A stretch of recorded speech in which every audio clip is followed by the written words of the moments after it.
Well, for the first time, we're getting more information about that incident between an LMPD detective and pro golfer Scotty Scheffler. Both the mayor and LMPD's chief went on the record just moments ago about what transpired last Friday outside of Valhalla, and they plan to release the only video they say captured some of that incident. The mayor said Monday the department was reviewing whether the arresting officer, Detective Brian Gillis, failing to activate his body camera was a policy violation. The current policy says responding officers are to activate their cameras before arriving on scene and exiting their car, and before any engagement with law enforcement encounters.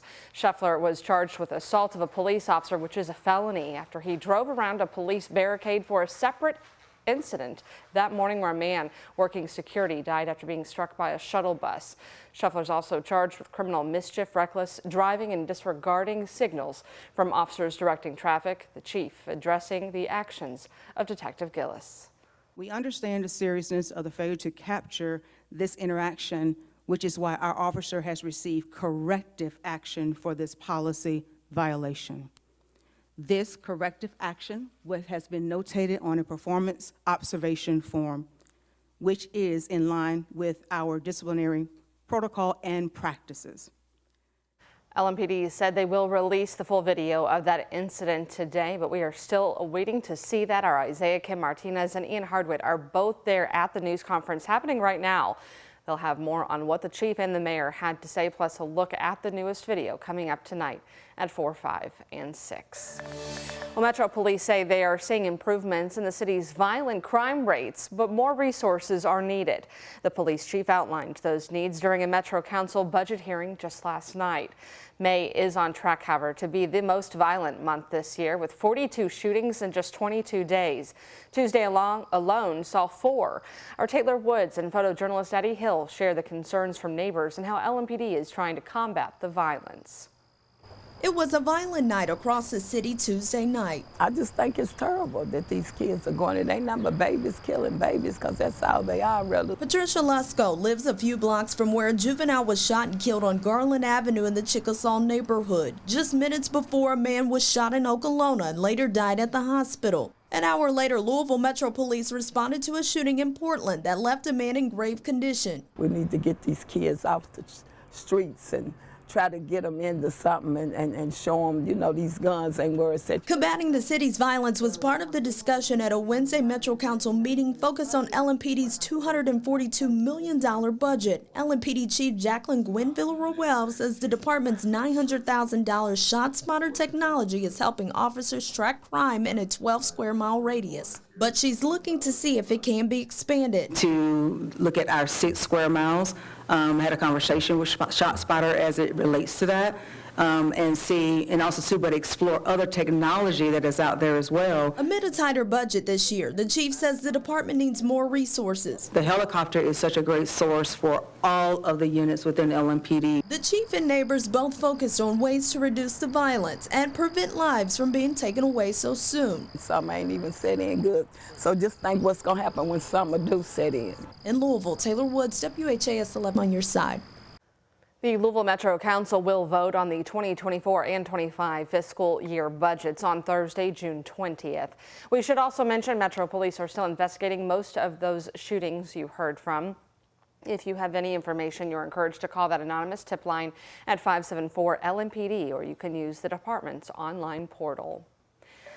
A teenage murder suspect shot by police has died. According to police, the shooting happened while LMPD officers were conducting surveillance for a homicide investigation in the Wilder Park neighborhood last Tuesday.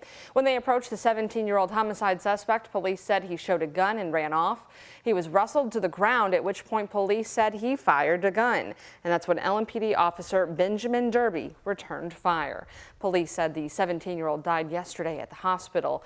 Its public integrity unit is investigating.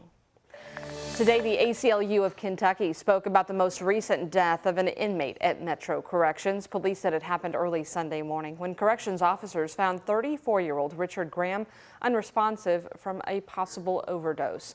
He later died at that facility, and the ACLU is pushing for more investments in community-based health care rather than revamping the jail, which has come under heavy criticism over the last years for its design.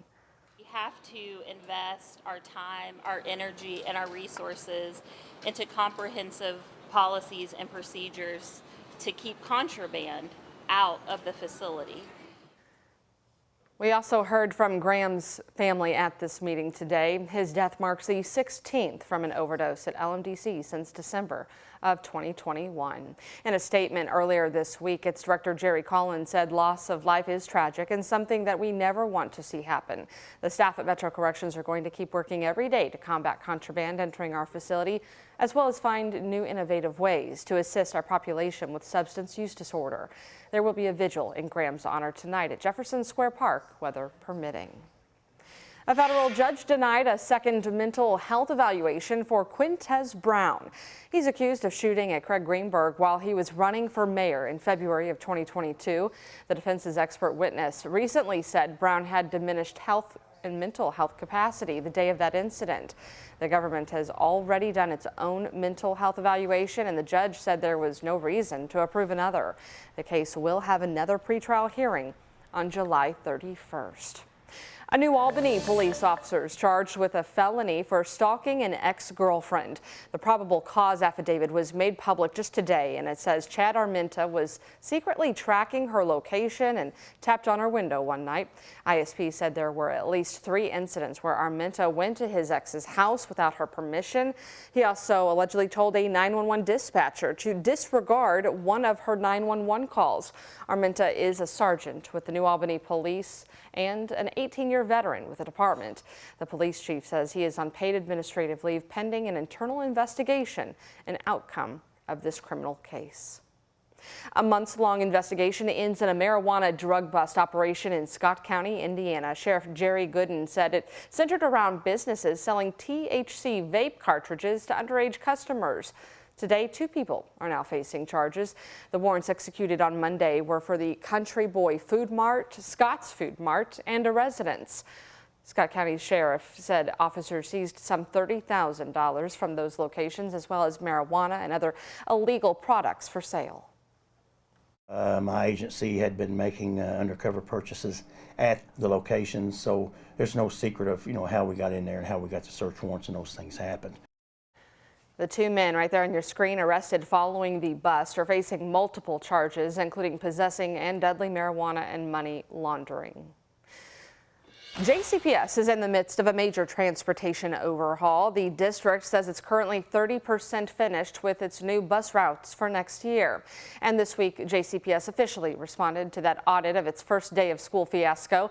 Superintendent Dr. Marty Polio believes some of the conclusions drawn in that March audit are not accurate, though he did say he agrees with most recommendations and is now looking to implement them this coming year. However, it will be a gradual change. I think it's going to be an ongoing process moving forward, and unfortunately, this is just my prediction. If the trend continues with the way bus drivers are going locally and nationally, this will be an ongoing issue for the next decade or better, right, on a yearly basis. The district also said it's installing cameras and tablets with GPS on each bus, which was one of the recommendations in that audit. So far, 723 out of 725 buses have cameras installed.